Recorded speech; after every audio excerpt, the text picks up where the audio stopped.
আসসালামু আলাইকুম। সবাইকে ওয়েলকাম জানাচ্ছি। আমি পাপড়ি। চলে আসলাম আবার একটা ব্লগ নিয়ে। আমি বলছি কোনাবাড়ি থেকে। তো আশা করছি যে যেখান থেকে ভিডিওটি দেখছেন সবাই অনেক ভালো আছেন আল্লাহর রহমতে।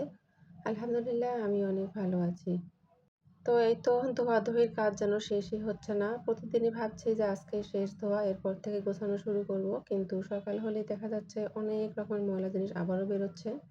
তো সকালবেলা মেশিনে কাপড় দিয়েছিলাম, আমি কয়েকটা কাঁথা দিয়েছিলাম, সেগুলো নাড়ে দিয়েছি। তারপরে ওই যে প্লাস্টিকের জিনিস আরও কিছু বের হয়েছে সেগুলো ধুয়ে নিয়েছি, নিয়ে ওগুলো সরিয়ে দিলাম। এবার এই যে আর্টিফিশিয়াল যে ফ্লাওয়ারগুলো, সেগুলোর কথাও মনে ছিল না যে এগুলো ধুতে হবে, তো ওগুলো আবার নামিয়ে নিলাম সবগুলোই সব জায়গা থেকে। তারপরও দেখলাম কিছুটা বাকি আছে নামানোর, মানে এগুলো ধুয়ে যখন আমি নাড়ি দিয়েছি তখন আবারও অন্য একটা রুমে গিয়ে দেখলাম ওখানে চিপার মধ্যে আরও কয়েকটা ফ্লাওয়ার পড়ে আছে। তো যাই হোক, ওগুলো আর ধুবো না কারণ অতটা নোংরা হয়নি। আর ইচ্ছা করে আরও কয়েকটা ফ্লাওয়ার আমি নেইনি, সেগুলো পরিষ্কারই আছে। তো আমি সবসময় কিন্তু এই ধোয়াধুয়ির কাজগুলো, মানে বিশেষ করে যেগুলো আঠা আঠা হয়ে যায়, এগুলো কিন্তু গরম পানির সাথে একটু ডিটারজেন্ট আর কাপড় কাচা সোডা দিয়ে কিন্তু পরিষ্কার করি। তাতে কিন্তু অনেক ভালো পরিষ্কার হয় এবং খুব তাড়াতাড়ি কাজটা হয়। তো আজকের ভিডিওটা কি হয়েছে, আমি কিন্তু মোটামুটি 2 দিনের ভিডিও একেবারে এডিট করে ফেলছি। আমি এডিট করার সময় একেবারে খেয়াল করিনি যে আমি 2 দিনের ভিডিও এডিট করে ফেলেছি। ভিডিও এডিট করার পর যখন চেক করছিলাম তখন আমার ড্রেস আপ দেখে আমার মনে হলো যে আমি তো 2 দিনের ভিডিও এডিট করে ফেলেছি। যাই হোক, ওটা আর নষ্ট করিনি। কষ্ট করে এডিট করেছি। যখন ভিডিও এডিট করছিলাম তখন দেখছিলাম প্রায় 1 ঘন্টার ভিডিও কিভাবে হলো। এতখানি ভিডিও আমি এডিট করব কিভাবে? অনেক কষ্টে কিন্তু কাট-ছাঁট করে ভিডিওটা এডিট করেছিলাম আমি। তো ফ্লাওয়ারগুলো কিন্তু ছড়িয়ে দিয়েছি বেলকনিতে। দেওয়ার পর এই যে গোছাতে চলে আসছি।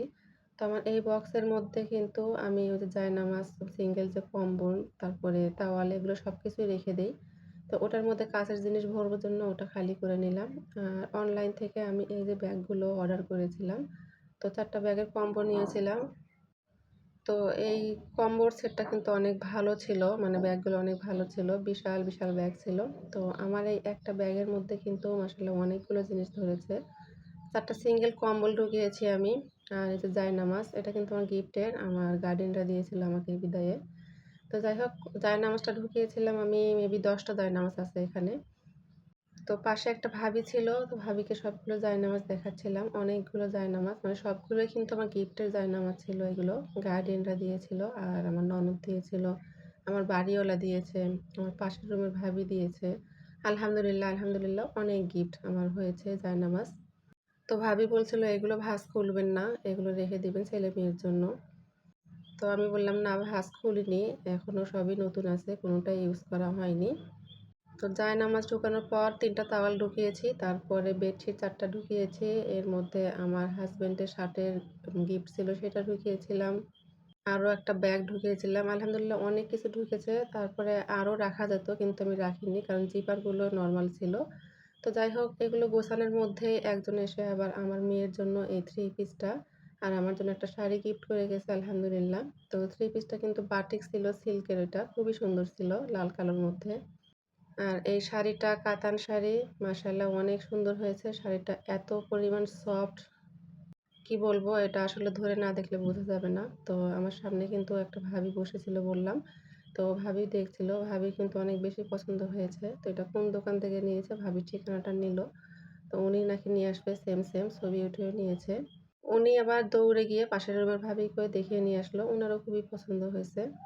তো যিনি দিয়েছেন তাকে অসংখ্য ধন্যবাদ এত সুন্দর আমাদের মা মেয়েকে গিফট করার জন্য।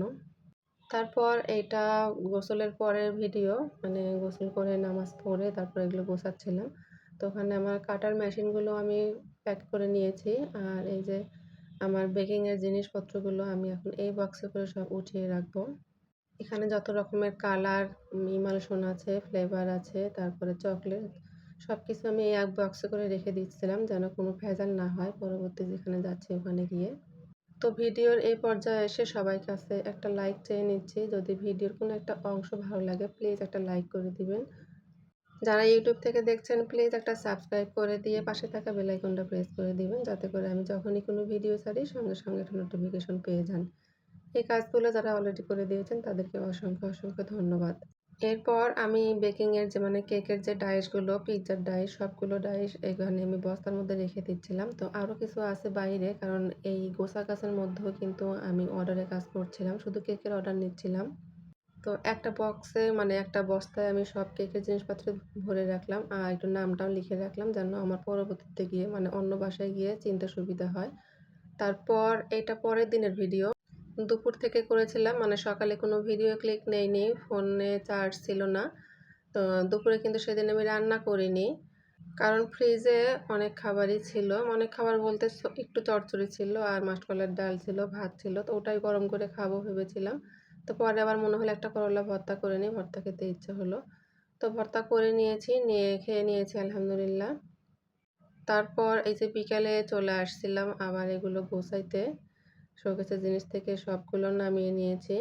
নিয়ে গোছানো শুরু করেছিলাম। তো যখন গোছাচ্ছিলাম তখন আবার কারেন্ট চলে গিয়েছে এবং সন্ধ্যার দিকে এজন্য একটু অন্ধকার হয়েছে। প্লিজ সবাই একটু ইগনোর করবেন। তো আমি কাচের জিনিসগুলো কিন্তু যেভাবে গোছাই সেটা একটু শেয়ার করেছি আপনাদের সঙ্গে। যদি কোনো ভুল ত্রুটি থাকে প্লিজ আমাকে বলে যাবেন। তো এর নিচে কিন্তু প্রথমে আমি কাপড় দিয়ে নেই। আর প্রত্যেকটা জিনিস কিন্তু কাপড়ের ভাঁজে ভাঁজেই রাখি। তো এদের নিচে কাপড় দেওয়ার পর একটা সিরামিকের ট্রে রেখে দিলাম। তারপর কিন্তু ওর উপরে আবার একটা কাপড় পাট করে দিয়েছি। দিয়ে তারপরে আবার প্লেটগুলো রেখেছি। এইভাবে প্রত্যেকটা ধাপে ধাপেই কিন্তু আমি কাচের জিনিসগুলো প্যাক করে নেই।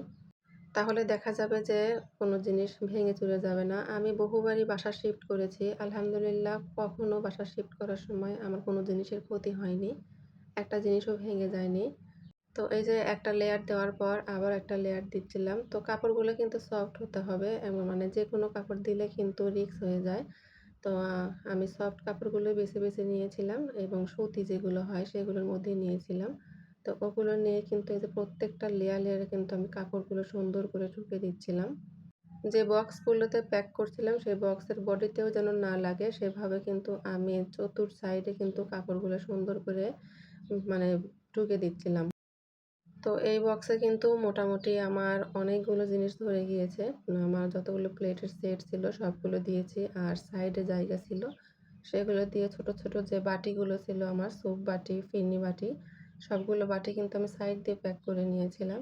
সবগুলো জিনিস প্যাকিংয়ের ভিডিও করতে পারিনি কারণ কারেন্ট ছিল না। যাই হোক, ভিডিও শেষ পর্যায়ে চলে আসছি। ভুল ত্রুটি মার্জনা করে দিবেন প্লিজ। সবাই ভালো থাকবেন, আমাদের জন্য দোয়া করবেন। আল্লাহ হাফেজ, আসসালামু আলাইকুম।